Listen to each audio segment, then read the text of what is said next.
With great power comes great responsibility. Compromise where you can. Where you can't, don't. Even if everyone is telling you that something wrong is something right. Even if the whole world is telling you to move. It is your duty to plant yourself like a tree, look them in the eye and say no. You move. Never step onto the battlefield of ideas unprepared. Before you enter the fray, you need a plan. And there's no better place to get one than right here on Tactics with host Caleb Colquitt. The Situation Room goes live now on News Radio 1440. And good evening, everybody. Thank you so much for being with us here on Tactics, where speech isn't violence, tolerance isn't love, and disagreement isn't hate. Thank you so much for being with us on the program, and we have a lot to talk about today. We're going to be trying a couple new things, which hopefully the technology cooperates with us. We're trying something different, something new a little bit later on, but hopefully it all pans out. Everything will be working, but we have a big show tonight. We have Faulkner President Mike Williams. Man, almost mispronounces his name, it's a really simple one. But Faulkner President Mike Williams is going to be on the show a little bit later. But before we get to him, and we, of course, get to the big Supreme Court decision, which is going to be coming down the pipe a little bit later in the show, let's go ahead and talk about something that, I usually like to start out the show with local news. And I'm kind of doing that because it is local news, but I almost always stick to state news, although this is by definition some other state's news. But it does affect us, and I do think that it's actually somewhat important to discuss this because of the larger ramifications, especially for us. The story I'm talking about is Mississippi. And Mississippi has actually announced that their Congress has already voted and that they have decided to go ahead and pass a bill that would change their state's flag. And the state flag has the emblem of, it's actually a depiction of the battle flag of Virginia up in its, I don't even know how to, I'm not a flagologist or whatever. I know there's people that study this stuff. There's an actual name for being up there in the corner of the flag. But anyway, suffice it to say, it resembles the rebel flag, the ones that we're all familiar with, the stars and bars, that kind of thing. And so, because of that, they actually have changed, and of course, part of the reason that I want to talk about it is because of it is big news, and the governor is expected to sign it, that he's already expressed interest in changing the state's flag, and so they expect that he's going to sign it. Mississippi's going to be getting a new flag, but it also does have implications for the state of Alabama because, of course, we're a Confederate state too. Some of that symbolism still kind of lives on with us, and so we're going to be discussing that very quickly. So Mississippi's Congress passed this bill just like literally an hour or two ago, so it's not been very long at all. And what this bill does, which I'm glad to see this, because initially I just saw the headline, I was like, oh gosh, they voted to get rid of the flag, but they didn't vote to replace it. And I'm not picking at Mississippi because I kind of feel like that's something Alabama state legislature would have done as well. Very a quick response, very short-sighted, and because of the circumstances surrounding how this particular bill came into effect, the way that they rushed it through very quickly, I was thinking that something like that was at least plausible. And by the way, this would not be unprecedented for the state of Mississippi. In fact, they didn't realize that they had repealed the official flag, and the Supreme Court of Mississippi actually realized that they spent like 100 years without an official flag. Like, they discovered in 2001 that the flag that they had adopted had been repealed since like the very early 1900s. So they went almost an entire century without an official flag, not even realizing that they had made the flag that they had not the official flag, and they had to make it official back in 2001. So I'm not picking at Mississippi, but let's be honest, you could see them doing something like this, but that's actually not what happened. This bill does set up a committee. It sets up a commission for a new flag, and so they are going to have a new flag. They have a process already in place. It was written into the bill to be able to decide the new flag. And an interesting stipulation, the only one that I saw in any of the articles that I read, is that the new flag must include the words, "In God We Trust." Now, I'm not sure exactly how that works. Maybe it could be like real little to where you can't even see it at the bottom. Maybe it could be really big. Maybe it's going to be in one of those, maybe their flag should just be like some kind of weird 3D art thing where you have to like squint to see the words "In God You Trust." No, I'm kidding. I don't think they would actually do that. But anyway, that seems to be the only stipulation. There will be several designs that are submitted, and then in November, when of course the election does come up, people will be able to vote on it. The citizens of Mississippi will vote for their new flag. Now, that could wind up being really interesting. To be perfectly honest, I almost want it to be like that episode of Parks and Rec where they're trying to vote on the new town slogan or motto or whatever it was that they were deciding on. And you can tell that this has a special place in my heart, being a radio guy. The two radio guys got together and started a campaign for Pawnee, home of the stick up Leslie Knope's butt, and it became like an actual contender for the town motto. I kind of want that to happen just because, I don't know, there's a chaotic side of me that would love to see. I know that they're not actually going to do that, but I don't know. It would just be hilarious if they pulled something like that. But that design will be voted on by the citizens of the state of Mississippi in November. I did want to get into a little bit of the history here because I think it's important, and I think it also provides some interesting context for how all of this is going, exactly how they got to this point and how they need the new flag in the first place. So what we'll go ahead is, this was the original state flag of the state of Mississippi, but it only lasted for 4 years. So this was the flag known as the Magnolia flag, which was Mississippi's official state flag from the years 1861 to the years 1865. Now you may be wondering, well now hold on a second, 1865, so what, they only had this flag while they were in the Confederacy? Yeah, pretty much.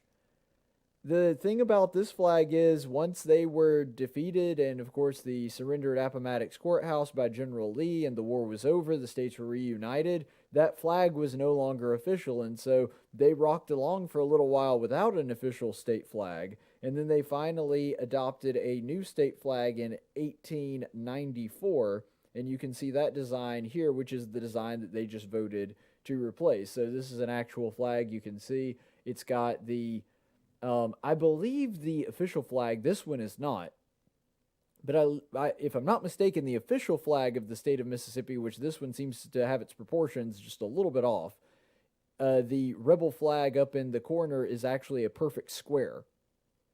Now, if there is anybody that's an expert on this that's watching me and I'm getting this wrong, I apologize, but yeah, I believe that is actually the canton, I believe is the correct phrase for that, is supposed to be a perfect square. And maybe it is in there and you just can't tell because of the angle or something, but that's supposed to be a perfect square, and so that would be actually a remodel of the battle flag of the 1st Regiment of Virginia.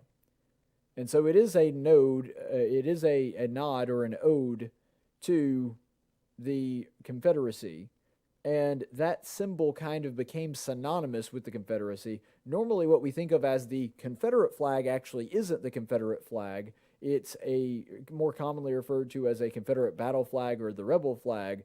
The Confederacy had 3 different designs. I'm not going to go into the history of all of those because we'd be here all night. But anyway, suffice it to say that Mississippi did adopt that knowing that it had a connection to the Confederacy. It was sort of a nod back to that. And they did so in 1894, which, you know, would stand to reason considering the political climate of Mississippi at that time. That was, of course, during Reconstruction, and Mississippi would have loved nothing more than to give a giant middle finger to the carpetbaggers. And that was probably how they did it, is adopting a official flag. I'm not saying that was the only reason, but I got to feel like any southern state that was going through that and with some of the terrible things that did happen with them, not saying, you know, I don't want to get into that discussion. I'm just saying that would have been how they felt about it, their sentiment. And so you can understand why Mississippi did that. Although I will say this, and this is important as well, a lot of the state symbols, like, for example, the flags going up over the state capitals in the southern states, And several of the states decided that they would start flying a Confederate flag along with the state flag and the United States flag. And a lot of them did that. That was basically, at that time in its history, it was a giant middle finger to black people in the middle of the civil rights era. This is something that they did specifically as a way to basically signal to them that they did not support the Civil Rights Act, they did not support the civil rights movement. And so it was something that a lot of politicians back in the day did as sort of an up yours to black people, unfortunately. And of course, that's, horrible that took place. But it's important to note that this did not happen as a result of that. It was more likely animosity towards northern carpetbaggers that were coming down here and trying to run things, and this happened during Reconstruction. And so it's much more likely that that was actually the motive behind this one. Other states, different story. But in the case of Mississippi, just based on the history and what was going on at the time, it's more than likely that that was actually where their animus was aimed at. And like I said, they wound up actually not officially having a flag for about 100 years. What's ironic too about this is that this is the result of repealing its Civil War era policies. So the reason that the flag crops up there in 1894 is because they had essentially repealed everything that had taken place in the Civil War, and they were trying to get their house in order, trying to cobble everything together. By the way, just a few years later, Alabama would essentially do the same thing and adopt the 1901 Constitution. Now, of course, there were all kinds of problems with it as well, but that's really beyond the scope of what we're talking about today. Suffice it to say that all of the southern states were kind of trying to get its legs back up underneath it to where it could get moving forward around this time period in the nation's history. Mississippi was, of course, no exception to that. And so, ironically, the flag that bears a Confederate emblem, a nod back to the Confederacy in it that just got replaced, or at least voted to be replaced today, that very flag is the result of them repealing their Civil War era laws. So I do find that kind of a goofy coincidence, if nothing else. And it's also possible that the rebel flag, what we refer to as the rebel flag or the Confederate flag today, actually still exists because of this. Because the battle flag of the 1st Regiment of Virginia, which is the symbol that you see there, the X with the stars and the red, that was something that was adopted by Virginia, and then it was later expanded and adopted by Tennessee. So what became the battle flag of the Tennessee is actually the design that we're more commonly familiar with, is the one where it's spread out and the whole flag is an X as opposed to it being a perfect square, which is the way that the Mississippi flag is, and also the way the state of Virginia's battle flag in the 1st Regiment was. And so Tennessee adopted it there. That may have had a lot to do with it, but also the fact that this emblem, this design, winds up on a official state flag of a southern state, a former Confederate state, that may be part of the reason this symbol survives. It's quite possible we would not be having this discussion today if they had gone with a different design. Now, of course, if they had gone with a different design, we wouldn't be discussing it anyway because they probably wouldn't be repealing it right now. But my point in all of that is, we may not be having this discussion or have had this discussion like back in 2015 where we were talking about the rebel flag flying over the capital of South Carolina. There's at least a chance we don't even have that conversation if Mississippi had not adopted this as part of its flag, and so it kind of carried it over. It made it sort of a symbol that was synonymous with the Confederacy, and we see the results that we, of course, have today. So, ultimately, let's get into the wisdom of this. I think it's both politically and practically a good move. Politically, I just think that it's easier to have something that is not going to offend people and represents the state more accurately. From a wisdom standpoint, I think it's just smarter to do this. I'm somebody that is not in any way in favor of tearing down monuments, even to people that I really, really, really don't like. I mean, there is not a president I loathe more than Woodrow Wilson, and I spent a large portion of my day today arguing that Woodrow Wilson's name should not be taken off of the building there at Princeton where he was president of the university before he was president of the United States. I can't stand Woodrow Wilson. And I don't want that to happen. I'm also, as you know, a minister, a very patriotic person, and also a very religious person. So to me, a very important place in this country is the National Cathedral. Do you know who is buried inside the National Cathedral? Woodrow Wilson. I don't want him moved. I don't want his remains moved somewhere else because he was a horrible president, a horrible racist, expanded federal power. I'm not going to go too far off the trail here on Woodrow Wilson because I'll be here for 3 hours just discussing some of his policies, but suffice it to say, can't stand the guy. And yet, I don't want him moved out of the National Cathedral. I think that's important that he's there. He's the only president interned there.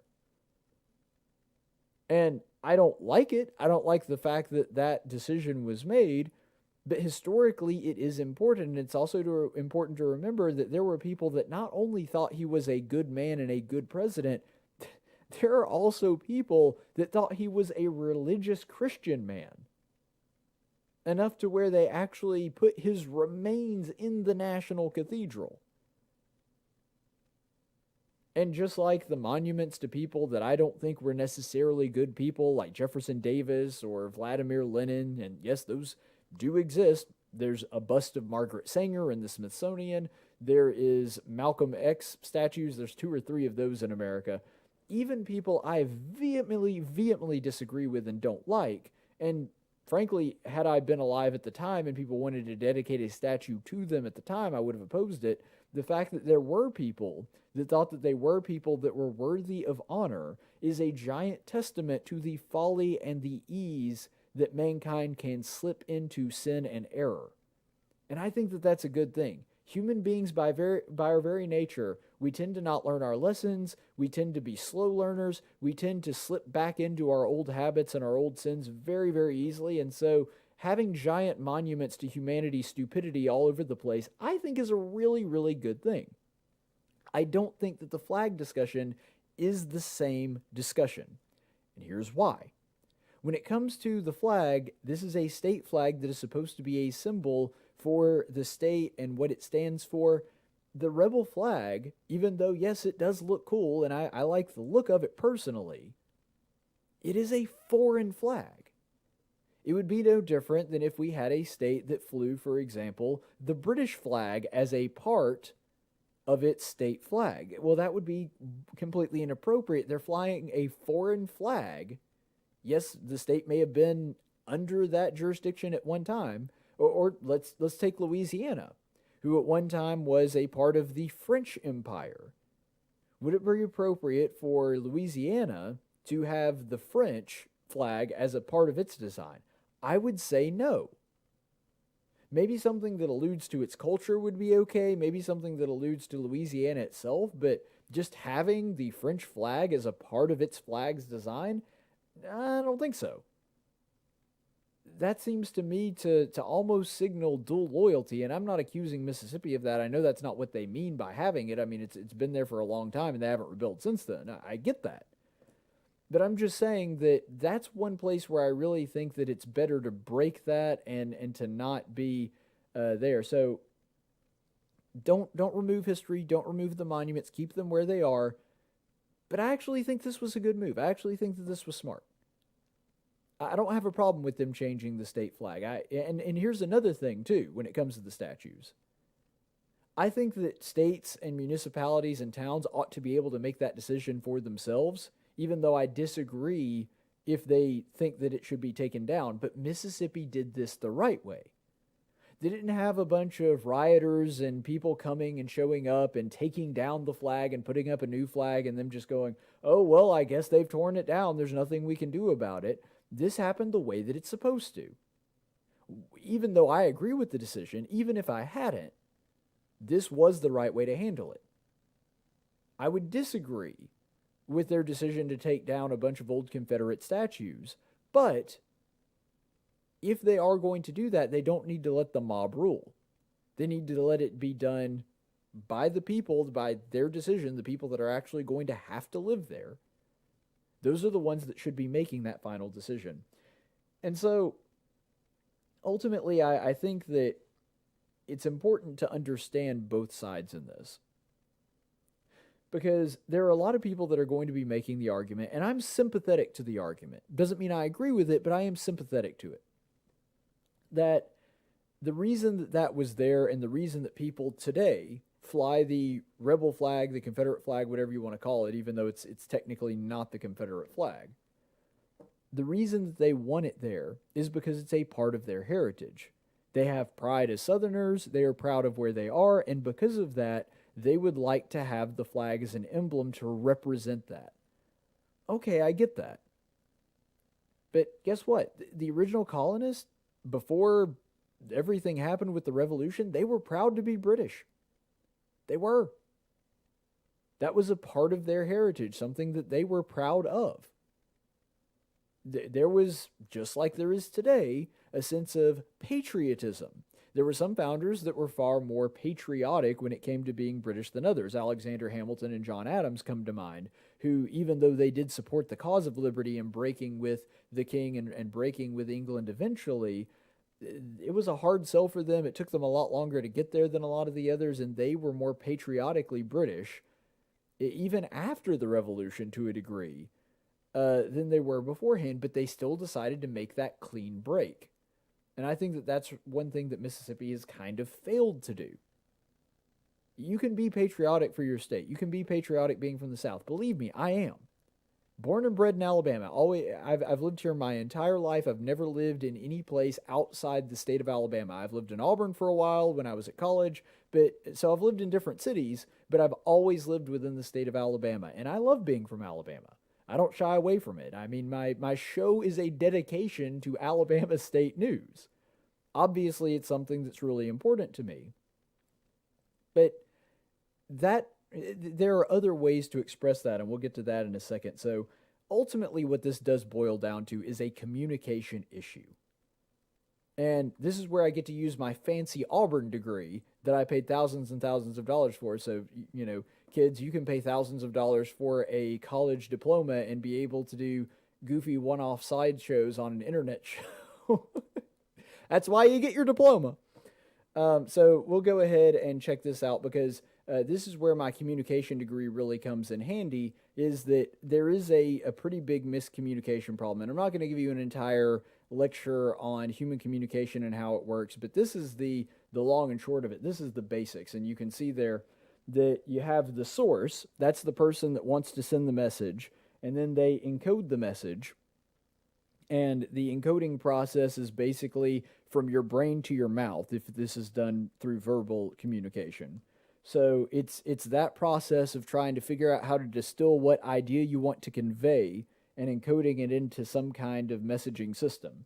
And then you have the transmission. The transmission is the mode of communication that you choose to use. So for example, right now, if you're watching me on the internet, then the transmission is the internet. And the transmission is my microphone, and the transmission is my soundboard and my computer and your speakers and all of those things. That's a part of transmission. In fact, this is where we get the word or the idea of media.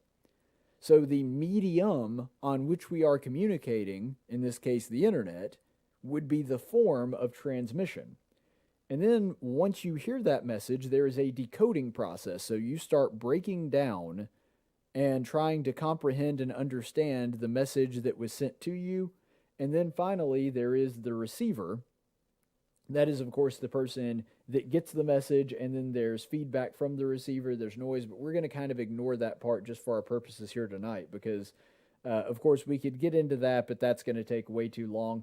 So here's what I wanted to do. I wanted to actually show you how this works and give you some examples to help you understand how really this whole thing has been misunderstood from the very beginning by both sides. So I'm going to give you an example to help you out here. So let's say the source is back in World War II is the Nazis. And the transmission is the swastika, the Nazi flag. So this is a symbol, means Nazism. We're all familiar with it. And then the receiver of the message would be the Jews. Okay, so what is the encoded message that the Nazis were trying to send? Well, that message would have been, well, we hate the Jews, which of course they described, unfortunately, in cataclysmic style. And then the decoded message is we hate the Jews. Okay, no communication hangups right here. Now, of course, the message itself is horrible, but there is no miscommunication here. Everybody understands one another. The Nazis are saying we hate the Jews. The Jews are understanding, unfortunately, loud and clear exactly what that means. And so this is a good example in how a symbol, a flag, could be used as a transmission, a mode to communicate a message to somebody, and that's what we're going to use for our purposes tonight. However, this is an example of how that can go wrong. So let's look at post-World War II, where everybody's familiar with the swastika. They know exactly what the swastika means. That's sort of a universally understood symbol now. Or is it? Well, what about Buddhist monks? Some of you may not realize this, but the swastika, now you'll notice that the swastika is actually backwards from the Nazi swastika, and instead of being askew, in other words, sort of diagonal, it's straight up and down. This is actually a Buddhist symbol for peace, and has been for many, many years, long before the Nazis co-opted it. And then the receivers, of course, would be the Jews again. So if a Jew, post-World War II, that is aware of the Holocaust, were to see a Buddhist monk carrying this around, wearing it on his neck, see a symbol in a temple somewhere, something like that, they might get the message wrong, because the Buddhist monk there, what he's trying to communicate with that symbol is, may you have peace.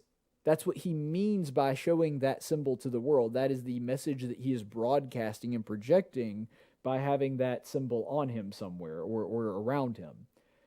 But the decoded message from the Jews, if they didn't know that, would understandably be, we hate Jews, because the only time they've ever seen that symbol used, that's the message it was associated with.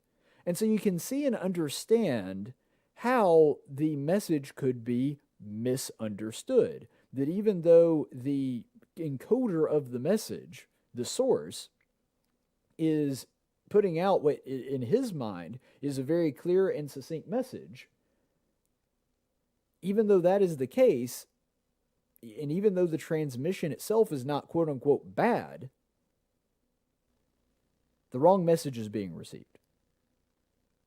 And so I think that a very similar thing has happened with what's going on here. And so I'm going to illustrate here with the rebel flag a similar thing. So if you're looking back in the 1950s, this was when the Ku Klux Klan was really sort of taking its reign of terror to a whole new level. And of course, the symbol of transmission, the mode of transmission would have been a symbol that they used in the form of the rebel flag. Now, there were people that used this flag that were not associated with the Klan, that didn't mean any kind of harm by it, but let's look at what they meant when they said it this time. And the receiver would have been, of course, the black community. So if you're looking at the encoded message by the Nazis, very similar to the encoded message by the Nazis towards the Jews with the swastika, is we hate black people. And the decoded message, we hate black people. Okay, well, that's a horrible message, of course, but the lines of communication are actually working. They mean something by that symbol, and the decoded message that the black community is getting from that symbol is correct. Now, let's fast forward to 1961.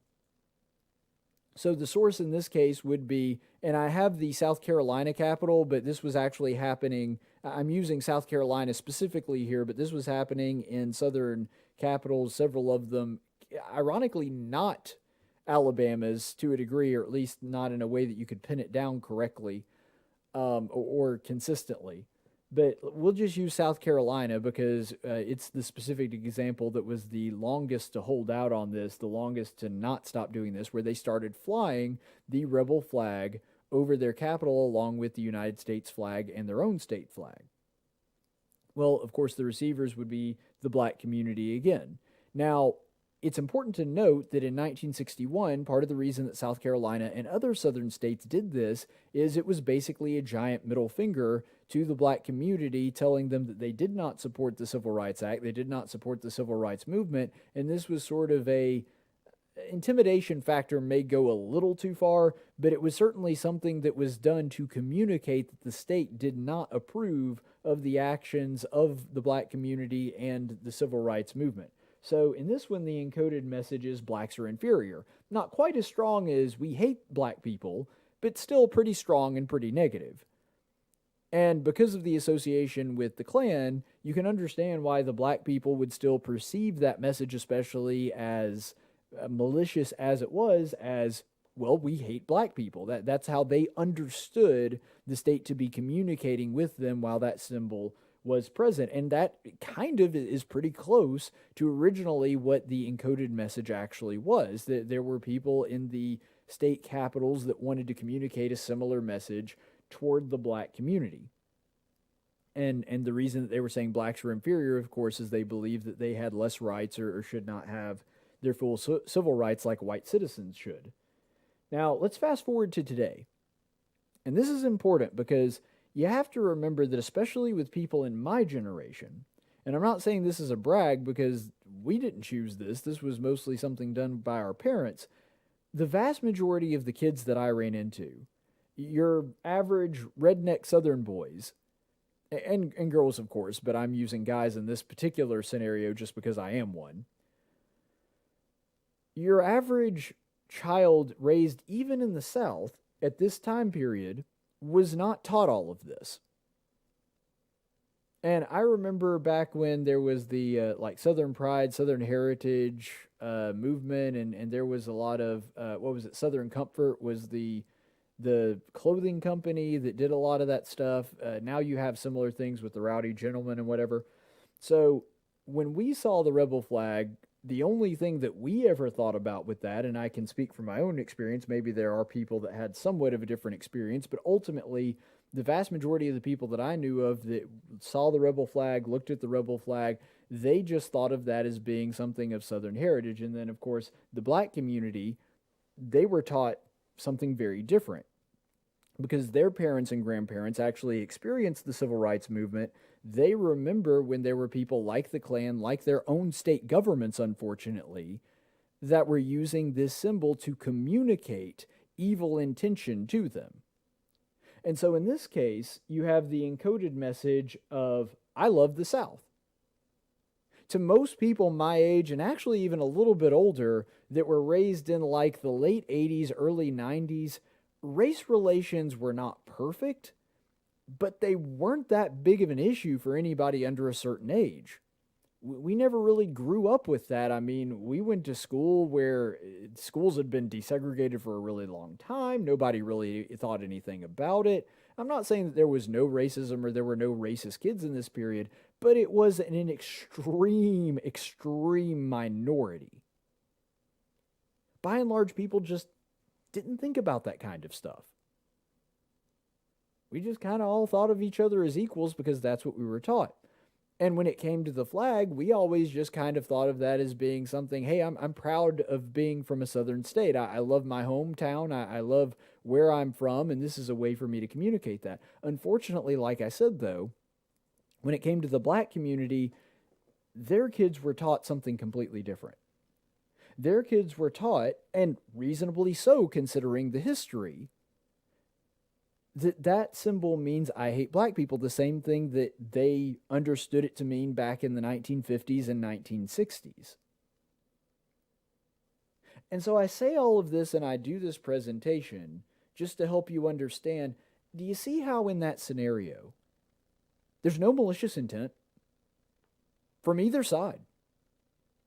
Neither the black community, especially the younger black community that didn't grow up in the civil rights era, that didn't grow up in the 50s and 60s and don't remember when there were people doing that, doing public Klan displays where they were carrying around the rebel flag. That's not something that they were aware of or knew either, but they knew that their parents would point that out and say, well, that's who those people are. And in their experience, normally the people that did fly that flag, those people were white supremacists, a lot of them. And they really did want to hurt them. They really did want to keep them from having their full civil rights. But the kids of my generation that were just raised Southern, we weren't taught any of that. We didn't know any of that. To us, that symbol always just meant I'm really proud to be from somewhere south of the Mason-Dixon line. And I am.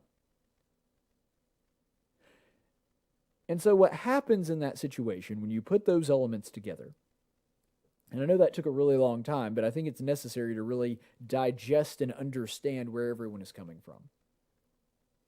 What that really gives you is one guy on one side that is, maybe wearing a rebel flag t-shirt or has the bumper sticker on his car, and he can't understand why every black kid he runs across despises that because he doesn't mean it that way.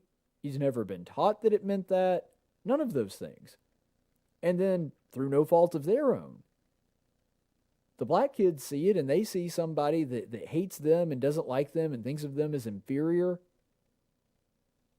And that's because that's what they've been taught their whole life. And so, same symbol, but completely different message encoding and decoding. And because of that, you get very different sentiments from the symbol than what was intended.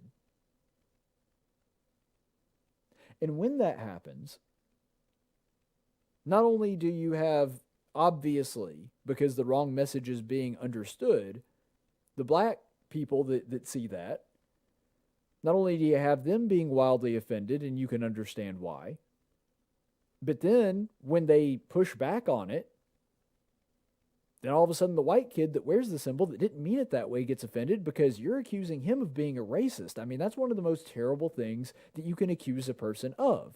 And I think that that's correct. That is one of the worst things that a person can be.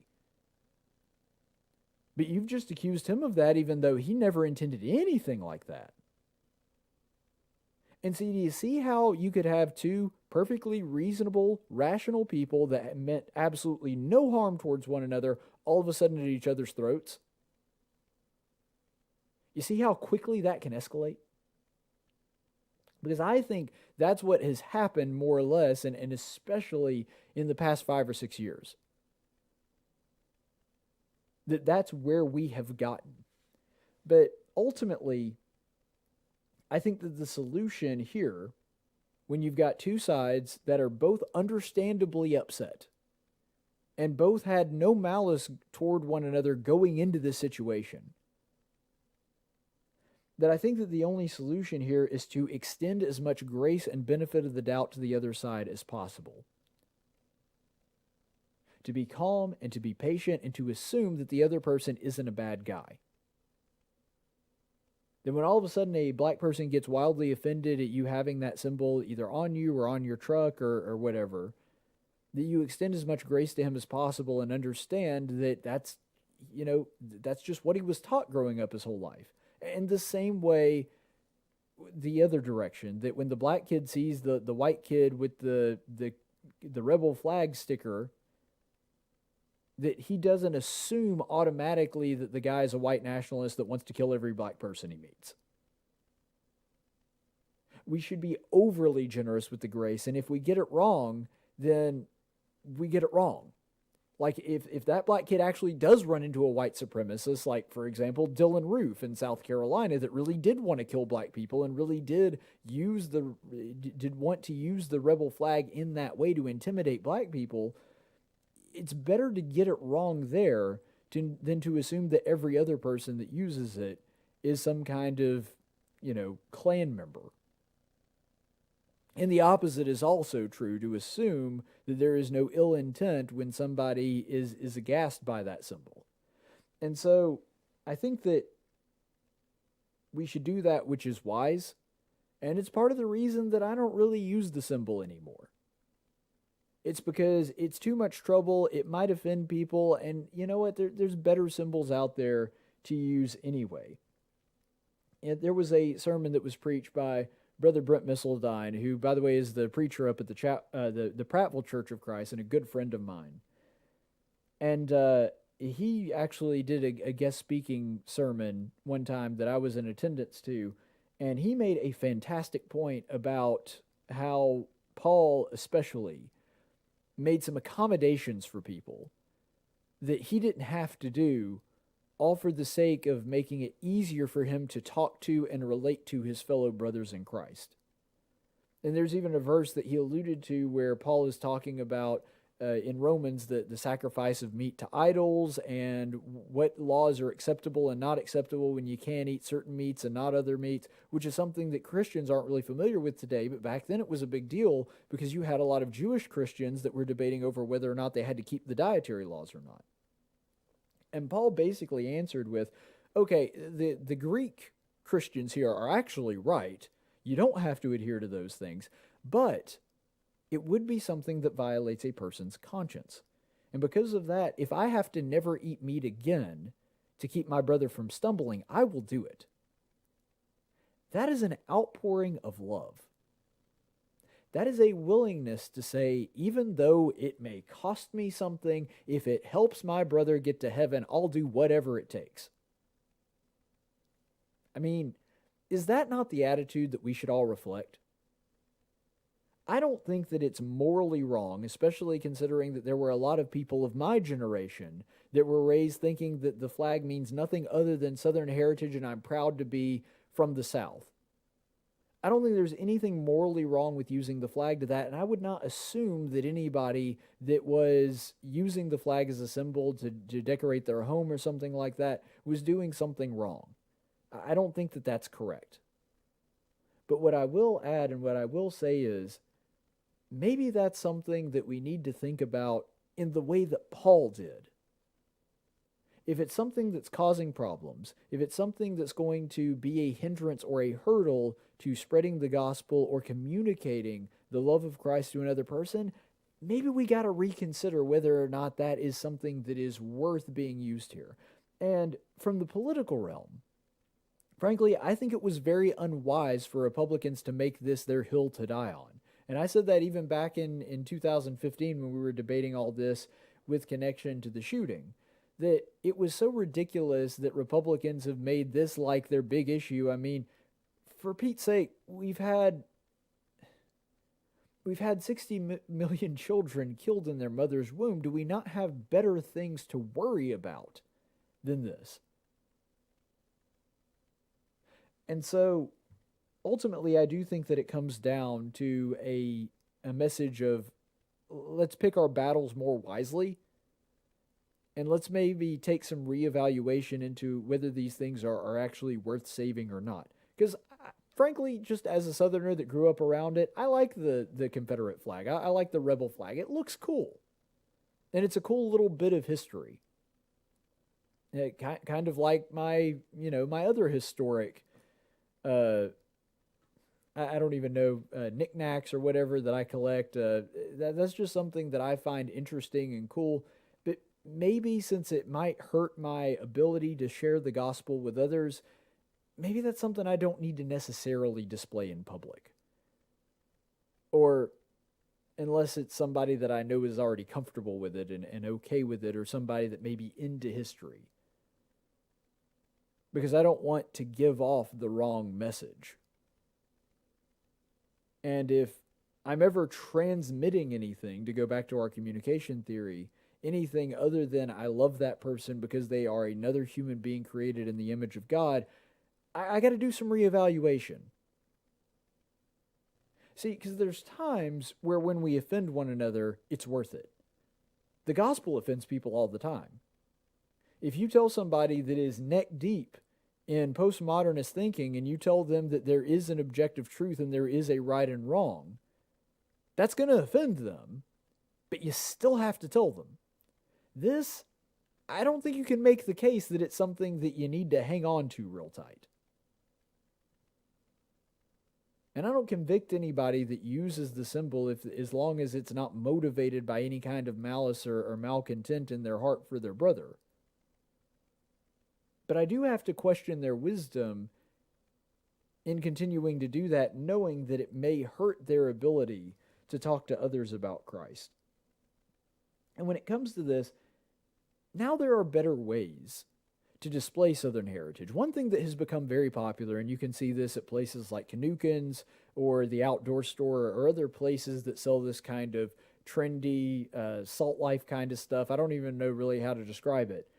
You'll notice that there has been a trend in recent years, especially with like the Gen Z people, the kind of stuff that they have has things like the state flag or the state of Alabama, the shape of it. I was actually watching a broadcast from a friend of mine that does internet broadcasts just like me, that he had on this morning a hat that had the outline of the state of Alabama on his hat, and it had the American flag in it. You see, that's a way to communicate, hey, I'm from the South, I'm proud to be from the South, I love being from the South, and I also love this country. I was actually talking to a buddy of mine earlier today, and he was saying, I find it really interesting that there are people that continue to use the rebel flag, and they're also super patriotic. Because, of course, the people that originally used the rebel flag, they did not like America.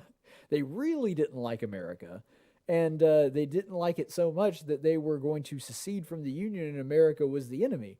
Well, yeah, that's true. They did kind of see themselves as the rightful heirs to America. That's also true. But ultimately, he's right that it is funny that a lot of the people that are going to be out there waving the rebel flag or have it hanging outside their house or have it on their car, right next to it, there's an American flag. And they just happen to be super patriotic people. Well, again, that shows exactly what I was talking about. That the vast majority of people nowadays that fly that flag, they don't want to rebel against the country. They don't want to reinstitute slavery. They don't want Jim Crow to come back. None of those things are what they want or what they wish to communicate with that flag. It's just kind of a, I'm from Alabama. Heck yeah. I mean, that's really about all it is. It's no different than flying an Auburn flag or an Alabama flag in a lot of ways, except for the negative connotation that comes with it that we just talked about. And so ultimately, the reason that I bring all that up is nowadays I think there's just better ways to do that. You want to show pride for being from the South? I get that. I do. I feel that as well. Fly the state flag. Fly something else. Fly something that displays Southern heritage in a different way. This has been something that's been very popular with younger people. To have either like the state of Alabama with the state flag in it, or I've seen the same for Mississippi and Georgia. And so maybe that's just a better way to communicate that without all of the pain and hurt feelings that comes with it. And now that the state of Mississippi is going to be changing their state flag, they can actually do exactly the same thing with their state flag, whatever the new one will look like, and display their heritage that way as well. I think that that's actually just a much more healthy way to basically convey exactly the same message. But ultimately, I think that the problem that has sprung from this is that there is a lack of desire to understand. And there's some people, yes, that want this to be a hill that they will die on, that they will fight to their last breath to be able to have the, as goofy as this may seem, to have the rebel flag flying up over the state capitol for some reason, because I don't know, I don't get it, but that's really, really important to them. And there are also people on the left, some in the black community, some actually not in the black community, ironically enough, that want so badly to be victims, to be able to claim that victim status, and to be offended at every little thing, that even when you explain to them, no, that's not what I mean at all. I don't have any malice towards my heart, toward black people or anybody else.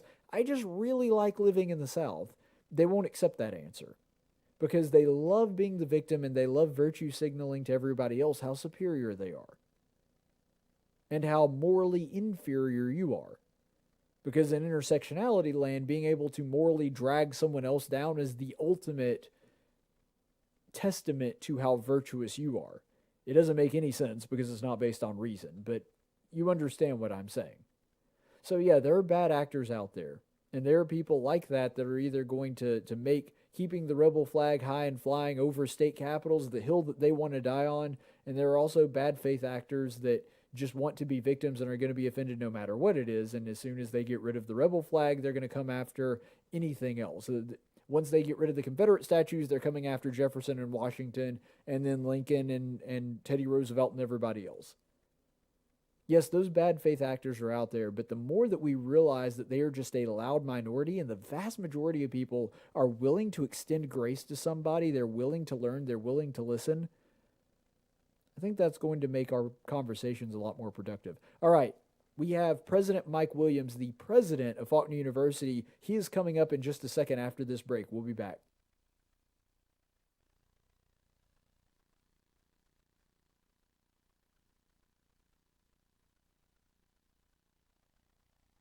And now for a reading from the Social Justice Warrior Bible with Pastor Gregory Post. Welcome in. I'm Gregory Post, head pastor at the Eternal Living Word Trans-Denominational Church and Coffee House in Novato, California. And now it's time for a reading from the SJW Bible, the only Bible printed on 100% organic biodegradable paper. Today's reading comes from the Gospel of Matthew, chapter 19, verses 3 through 10. And it says, Some Pharisees came to Jesus, testing him and asking, Is it lawful for a man to divorce his wife for any reason at all?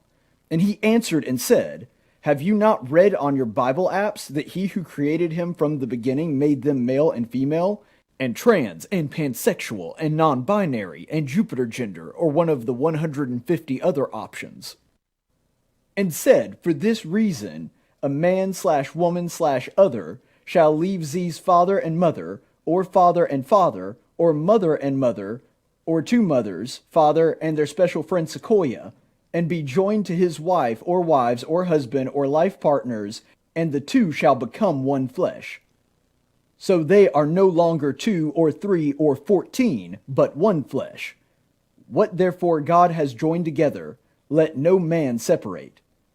I mean, unless of course it's like super difficult, or there's money problems, or bedroom problems, or you meet somebody that you like better, or that initial spark goes away and you just fall out of love, or you're just unhappy for any reason, then divorce is totally understandable. They said to him, Why then did Moses command to give her a certificate of divorce and send her away? He said to them, Because Moses wasn't woke enough.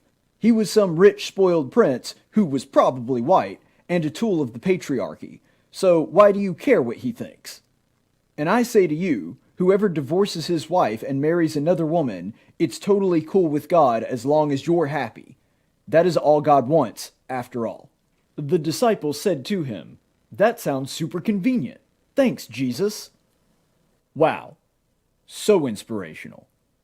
This has been a reading from the SJW Bible. And remember, the only truth that matters is your truth.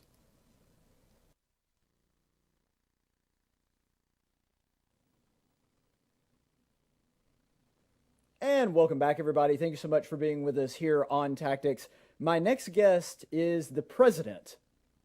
No, not President Donald Trump, even though that would be cool as well. We've got somebody that I think is equally as important, especially to the community of Montgomery, probably more so to this particular community, and somebody that is also technically my boss. So I'm hoping that this interview goes really well. Without further ado, the president of Faulkner University, President Mike Williams. Thank you for being on the program. Hi.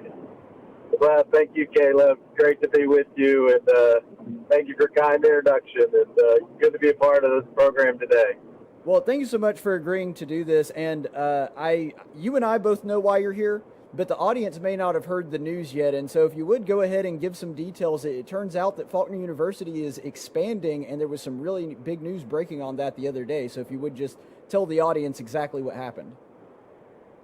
Yeah, sure, Caleb. Yeah, yesterday was really a great historic day for the university. As you know, and many of your listeners may know, is that we've launched the Center for Health Sciences to, really prepare more students for professional life in healthcare. The needs in our community are, nearing epidemic as far as the need for qualified, talented professionals. And so we've launched the Center for Health Sciences, and yesterday we announced the acquisition of the Montgomery Plaza, which is just adjacent to our campus. It's about 13 additional acres, and we're going to transform that former shopping plaza into our new Center for Health Sciences. And so it's really an exciting opportunity for the university, but I think also very important to Montgomery and a reinvestment in the community. Well, one thing that has been shown over time that when you're looking at the lifespan and the economic vitality of a community, one of the really big things that is a contributing factor is the educational opportunities and facilities there. And with a city like Montgomery that tends to be a little bit older in its demographics and tends to not have quite as many young people, I think that this is a fantastic move forward for the entire city of Montgomery, specifically because it draws high-quality young people that would, I mean, by definition, if they're coming to Faulkner, getting a college education, and it really could showcase the city of Montgomery and benefit us as a whole community as well.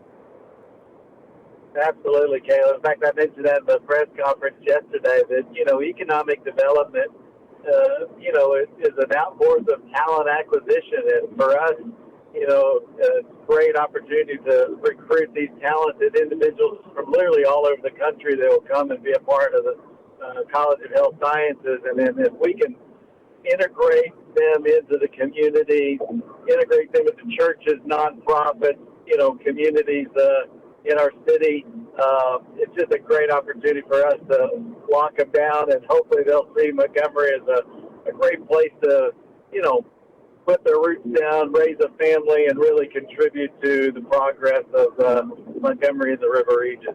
You've talked a lot about the health sciences and what that's going to bring, but a lot of people may not know specifically exactly what all that entails. So could you just sort of give us an idea of some of the majors and programs that Faulkner will be able to offer as a result of this expansion? Sure, Caleb. Yeah, we've launched the College of Health Sciences in 2018, and the first degree program that was put together was a master's degree program in speech and language therapy. In fact, we just had our graduating class, the first graduating class in May. And to give you a perspective on the needs just in Montgomery, there's about a 9-month wait right now for speech and language therapy. And so if you're a parent and you have a child that has developmental delays, 9 months is an eternity. And so we really think that this program is going to be extremely attractive towards preparing more individuals in speech and language therapy. And so that's the first program. The second program is a physician's assistant program, high need area for that in our region as well. Mm-hmm. And we're slotted to start this fall. In fact, we're waiting for the final confirmation of accreditation to start in October. And we've got 35 slots in the first cohort. We had 1,000 applications for 35 slots. That tells you a little bit about the needs nationally. And then the next program is slotted to begin the fall of 21, is a doctoral program in physical therapy. And then in fall of 22, we'll launch a doctoral program in occupational therapy. All of these programs are high need areas for our region, and really high needs for the whole country. And so I think it'll bring a tremendous opportunity for the university, but then also some great opportunity for Montgomery to attract people and professionals in this field and in our region.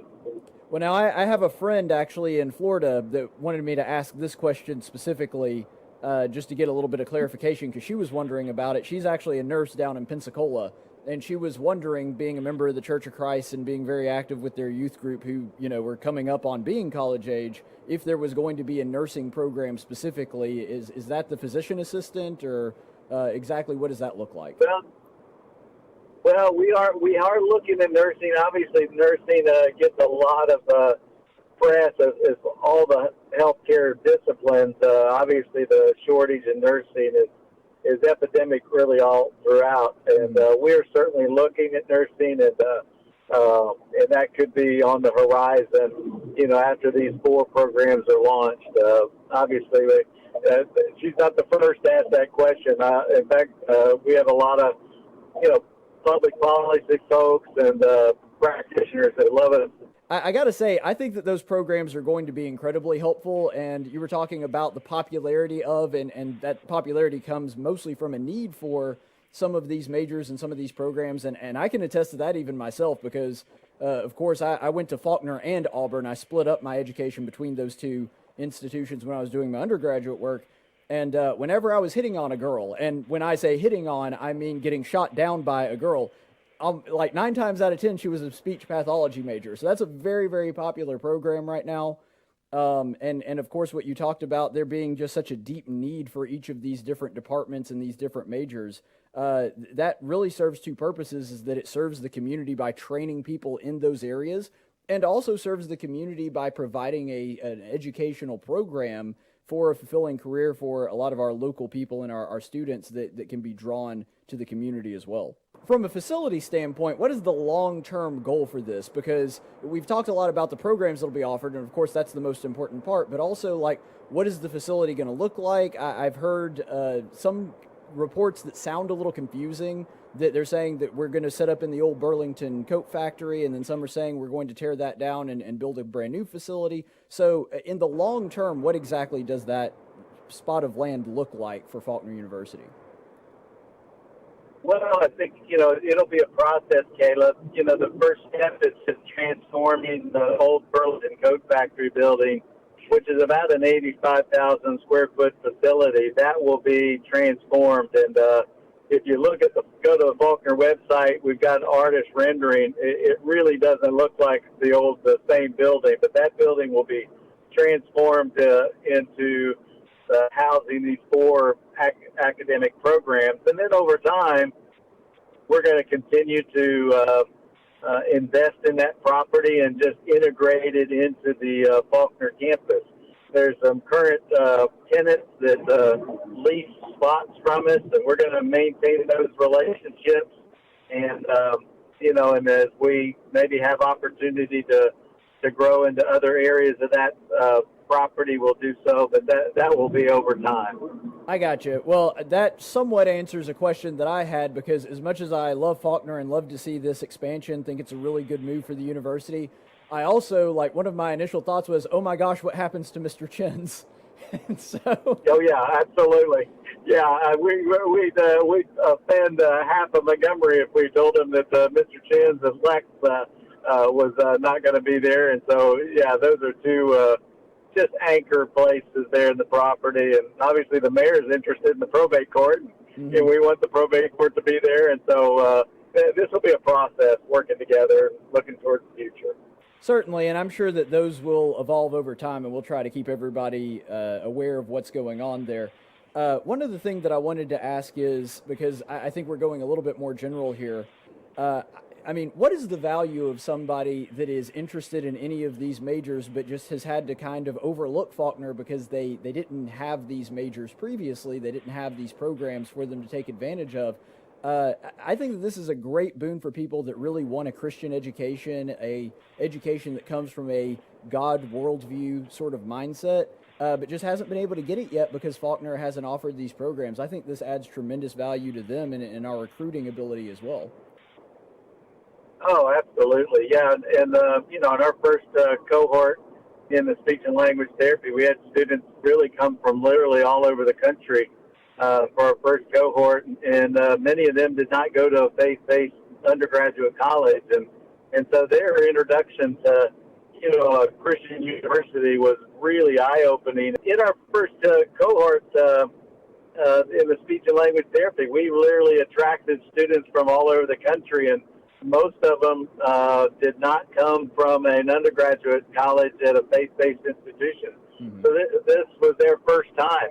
And many of them had a wonderful college experience at Faulkner and really got to see a distinctively Christian perspective on healthcare and how we really approach it holistically and trying to, meet the needs not just physically but emotionally and spiritually of the clients that we are putting in our path. And so it's a really good opportunity for us to broaden the sphere of Christian education in this new arena. Well, I couldn't agree more. And if there's any occupation where you would need to have I think that it would be very beneficial to have Christian ethics and a Christian worldview. I mean, you would think that healthcare services would be right at the tip top of that list. Yeah, absolutely.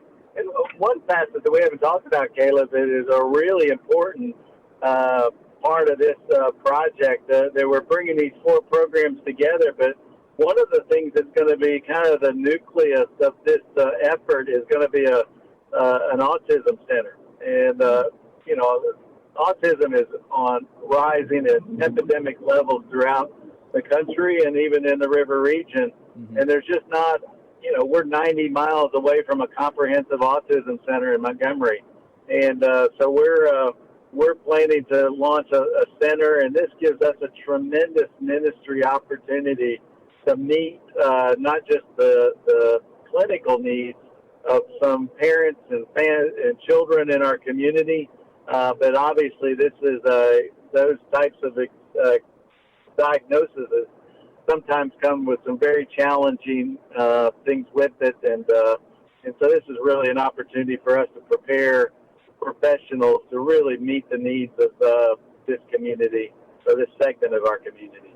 That's one thing that I've always really loved about working with you and working for Faulkner University is that it seems like every single move we make has 2 aspects of it. It has the aspect of what's good for the university, and in this sense, that's, of course, being able to draw in more students, be able to bring more people into Faulkner. But then there's the secondary aspect that you just alluded to of how are we going to use this to build up the community and spread the gospel of Christ? And I think this is just a fantastic opportunity for that, and something that Faulkner has always really put a focus on, which is something I greatly appreciate. So with all that being said, what would you say to parents right now that are contemplating either sending their kids to Faulkner, or people, students or even adults in our adult education program that are considering Faulkner in the future?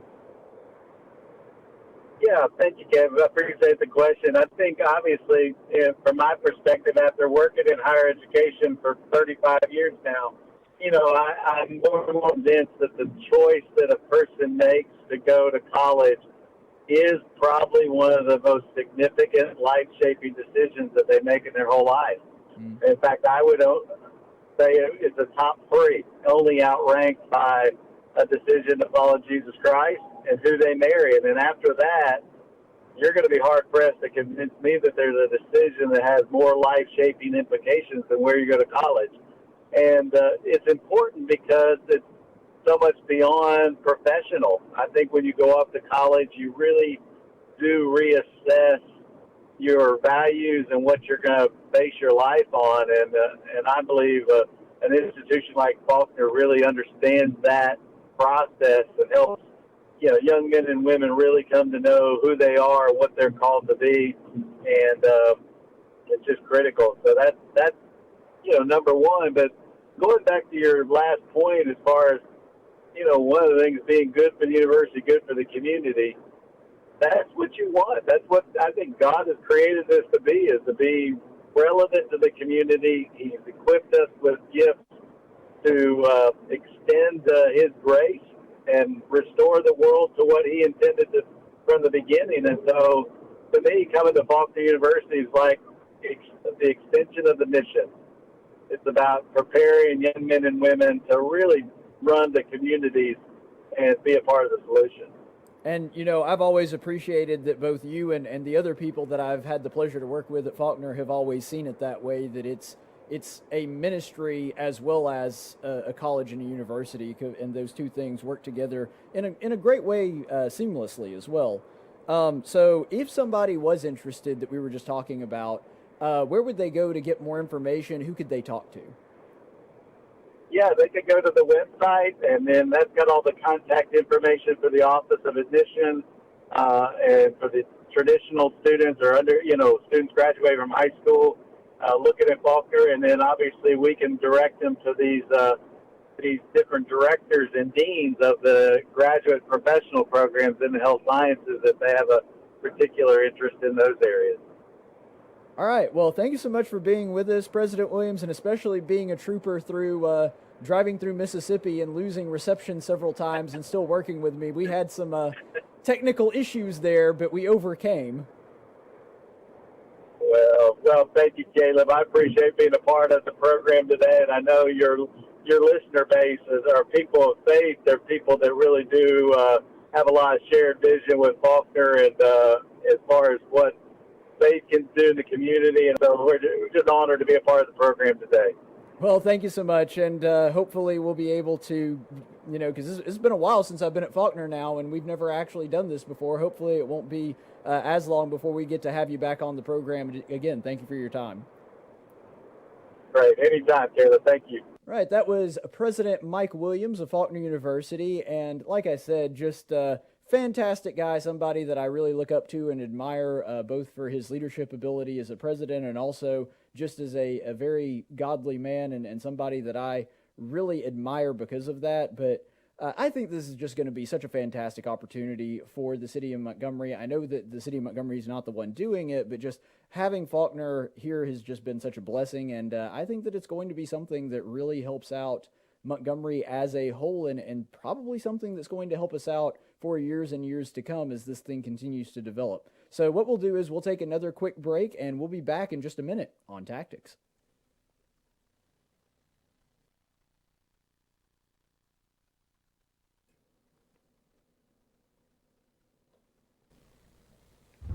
In 1775, the Continental Congress created the Chaplain Corps. Under the command of General George Washington, each soldier was required to attend worship service every Sunday. While other armies advanced on their feet, Washington's troops advanced on their knees. It's time for the Chaplain's Report with Caleb Colquitt on Tactics. For our Chaplain's Report today, we are going to be continuing our series in the book of 1 Samuel. Now, for those of you who may have not seen the rest of the series or may not be familiar with this passage of Scripture, the only setup you really need to know is Saul, who is king of Israel at this time, he and his son Jonathan have gone out with the army there at Israel, and they have been fighting the Philistines, and God has already essentially granted them victory. So what is going on now is the Israelites are spoiling the Philistines. They are chasing after them. They are in pursuit. The Philistine army is scattered and running away and scared. Then the only thing really left to do is for the children of Israel to pursue after them and to take anything that they have. It's, the spoils of war or whatever. And so this is really what has taken place right before this scene develops here that we're going to look at in 1 Samuel chapter 14, verses 32 through 35, where it says, "The people rushed greedily upon the spoil, and took the sheep and oxen and calves, and slew them on the ground, and the people ate them with the blood. Then they told Saul, saying, Behold, the people are sinning against the Lord by eating with the blood. And he said, You have acted treacherously. Roll a great stone to me today. Saul said, Disperse yourselves among the people, and say to them, Each one of you bring me his ox or his sheep, and the slaughter it here, and eat. And do not sin against the Lord by eating with the blood. So all the people that night brought each one his ox with him, and slaughtered it there. And Saul built an altar to the Lord, and it was the first altar that he built to the Lord." In this little episode, we see greed and haste. We see greed because people are actually going out and spoiling the Philistines, and they're like, oh, look at all this stuff. We can go ahead and grab it up, and let's grab it right now. And the way that you know that greed is taking place, well, partly because it actually uses the word greed, which is always real helpful when you're doing Bible analytics, is when it actually says what was going on, where it just comes out and plainly tells you. But even if the word greed weren't there, just by describing their actions, I think that it would be pretty easy to pick up on that. Because why are they acting like this? Why are they going through there like a pack of wild animals and eating the animals and eating it with the blood? And based on the indication, the context of the Scripture, it almost actually sounds like they're not even cooking it. That they're literally just, as soon as they can get their hand on some of the Philistines' livestock, they do, and then they slaughter it right there, and then they just start eating. And that's why they're not taking time to have it killed properly according to the Jewish law, and having it cleaned and cleansed and cooked and have the blood drained out of it and all this stuff. Why would they do that? What's their motivation? You see, they're so terrified that some other Israelite might see the spoil and take it for himself that they're just basically trying to get it all there. It would be kind of like if you went to one of these big buffet-style restaurants, like your Golden Corral or something like that, and they basically came out with all the food and said, all right, you can eat as much as you want, but there's a really big crowd of people, and once it's gone, we're not cooking anything else. Frankly, I'm glad that they don't do that, because you would probably see even modern American people turn into ravenous savages. I mean, sometimes you see that anyway. When they know that there's more coming out, they're just upset that there's not more there right now. And so human beings really haven't changed much in the centuries and millennia since this episode takes place with Saul. They're so greedy, they want to take advantage of everything in their sight, and they go out of their way and actually defy the law of Moses, eat the meat uncooked, eat it without the blood, just because they want themselves to have it and nobody else. They're acting like savages. They're going out there and acting exactly the same way as if a wolf had taken down a pack of some kind of animal. They're fighting off the other wolves. They're like going and grabbing it as quickly as they can and just basically gorging themselves and eating as fast as they can with no concern of what's right or what's good or what's decent. They just don't care. They're going through this like animals. They are not behaving like human beings. They are certainly not behaving as image bearers of God. And in their haste, in their greedy rage, trying to keep everybody else from getting their stuff or getting what is due them, they're breaking these laws. Greed and haste are a deadly combination.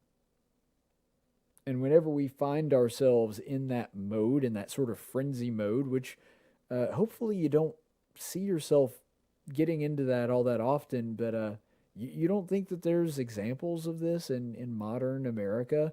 I mean, every Black Friday we see internet videos of some crazy woman beating another woman just to save a few bucks on a TV. We kind of like to look at these Bible stories and look a little bit down on them and think how much more evolved and sophisticated we are. Guys, we're the same as we always were. The human race hasn't changed. God created us. We're no different really than Adam and Eve in that sense. Human nature remains the same yesterday, today, and forever. And so when we look at this, we can see a lot of ourselves in this if we're not careful, if we don't temper ourselves, and if we are not living by the Word of God, living by His codes, because it's so easy for a person that doesn't have discipline, which, by the way, is the root word of disciple. It's so easy for somebody that doesn't have discipline, that doesn't bind himself to the laws of God and determine ahead of time, before he's put in a situation where greed could take over, how he is going to act and behave and conduct himself. The men in Israel here, they haven't. They haven't done that. What the men of Israel have done here is basically just decided amongst themselves, without, conferring with anyone, just doing what comes naturally to them, acting on instinct, that they're going to go through this like a pack of wolves, devouring everything that they see. And what Saul does here is actually pretty interesting, because what they have put on display is a lack of contentment and a lack of faith. They are not content with what they have. They are not content with God giving them the victory. They're not even content with God giving them this massive spoil to where they can go out and basically have their choice of whatever the Philistines had. They're not content with that. They want more. They want as much as they can possibly get. And it also shows a lack of faith, doesn't it? A lack of faith that God's going to take care of them. A lack of faith that if they're not the first person there or the first person that can slaughter this animal, that God's going to be able to provide for them. I mean, in so many ways, it reflects how we are today. When we are so worried and so anxious about what's going to happen with our job, or what's going to happen with current events, the coronavirus, or China, or Russia, or whatever else it is. Being overly worried about it, being overly anxious about that, being concerned that we got to go ahead and get ours, or what we've seen over the past few weeks where people were attacking one another for rolls of toilet paper or a crate of paper towels. It shows a lack of faith that God is going to take care of us. That we're willing to debase ourselves basically into animals, acting on sheer instinct as opposed to reason and logic and thought and a code of conduct that God has set out for us in a manner in which we are to behave. That we jettison all that for this sort of animalistic rage, this animalistic response to having so much put in front of us. And gang, we live in a land where this is basically every day. Yeah, it's been a little rough the past couple months, but I mean, in America, we've got basically everything you could want and 10 times more of that, and even the poorest among us are the richest people in the world. Every single day for us is basically this event. These people may have legitimately had to worry about where their next meal was coming, and God didn't even deem it acceptable behavior considering all things. Now, did the fast that happened directly before this have anything to do with it? Frankly, I don't know. I don't think it's necessarily right to speculate on that. We already had that lesson. But either way, even if they had not been through a fast, that's still no excuse. Even if their stomachs were completely empty, they haven't eaten all day, that still does not excuse this kind of behavior.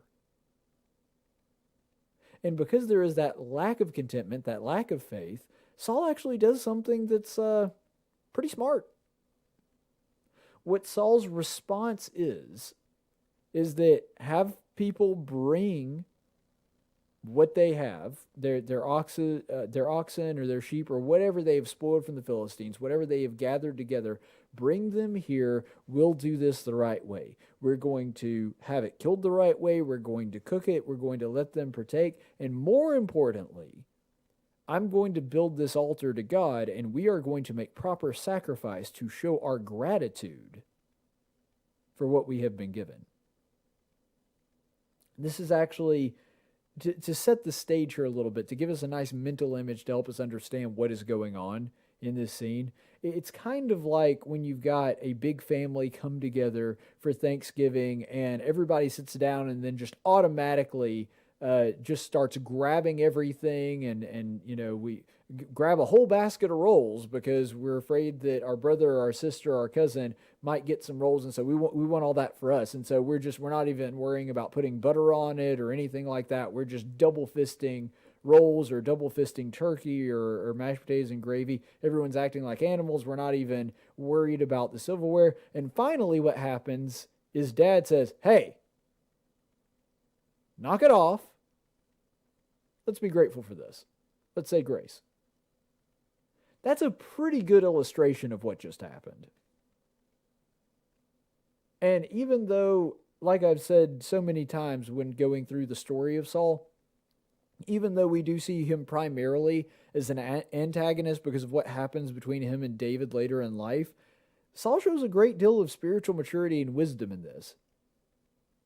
His response to this is, let's give God thanks for what we've been given, as opposed to acting like this belongs to us and we deserve it and all of this. Let's go and actually give an offering to God, first of all, to atone for the sin of acting the way that we have acted. And second of all, if people have to actually bring their stuff here first, think about what that does. That gives you time to think, to contemplate, to settle down, and to start engaging your human reason in response to all of this. With a very simple thing, Saul actually diffuses the situation and seems to set everything more or less right. And I do think that the other lesson in this is that repentance ought not be delayed. When we realize that we have done something wrong, that repentance ought to be swift, immediate if possible. Just like Saul didn't say, all right, well, I'll tell you what, we're going to go ahead and round up all the livestock that we've gathered, everything, and once we get back to Jerusalem, we'll handle that. It's not what Saul does. What Saul does here is he says, we're going to build an altar to God right here, right now, and we're going to go ahead and show him how grateful we are for the victory that he's given us and the spoils that he has allowed us to have. He doesn't say it in so many words, but that's essentially what his actions dictate to his army. That's how we are supposed to behave. And it works. And another reason that I think it's so important that repentance needs to not be delayed, it needs to be basically immediate or very soon after the transgression, if at all possible, is that lessens the risk of relapse. If you commit some kind of sin and you just kind of dawdle around about it and don't pray about it, pray for forgiveness, don't meditate on it, there's a good chance you're going to do that again before you get to all that. And that's why it's so important to make your repentance almost immediate, is because it does lessen that chance of you falling back into that same sin again. And I think that Saul realized that here as well, that if we're going to do this and we're going to do it right, it would be better to go ahead and do it right now so people understand, A, the severity of it, and B, that they need to be a little bit more contemplative, to have a little more faith in God, that kind of thing. And so this was a really, really good way to handle this. But ultimately, what I think it goes back to, and I think that this is the lesson that we need to take away from this, God's army is not supposed to be a pack of wild animals.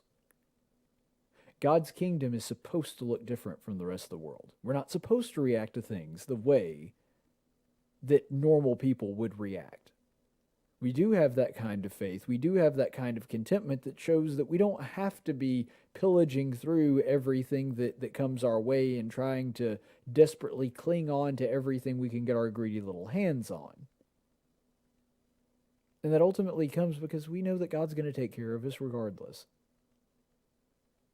We don't have to be that person. And so, ultimately,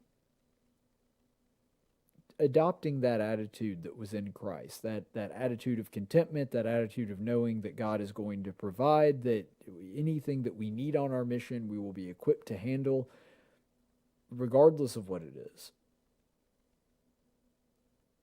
And to be content with the things that we already have, and realize that we don't just need to be hoarding everything or grabbing as much as we can as quickly as we can and keeping other people from getting it first. That's what God's army is supposed to look like. That's what being a member of the body of Christ, what being a member of the kingdom of heaven is supposed to look like. That other people should see our reactions to events like this, that other people should look at us and go, they're acting pretty different. Calm, collected, in control, acting like a civilized human being, not an animal.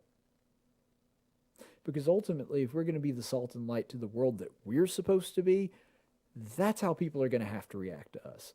And they're not going to do it unless we give them a good reason to. And so ultimately, I think that is our calling, that we have to act differently than the rest of the world. We have to act as though we are operating by a different set of rules than everybody else is. Because we are. Stay the course, friends. Tactics is a production of News Radio 1440 and Cumulus Media Montgomery. Opinions expressed on this program are those of the host and do not necessarily reflect the opinions of Cumulus Media or our business partners. Graphics by Jessica Dawson.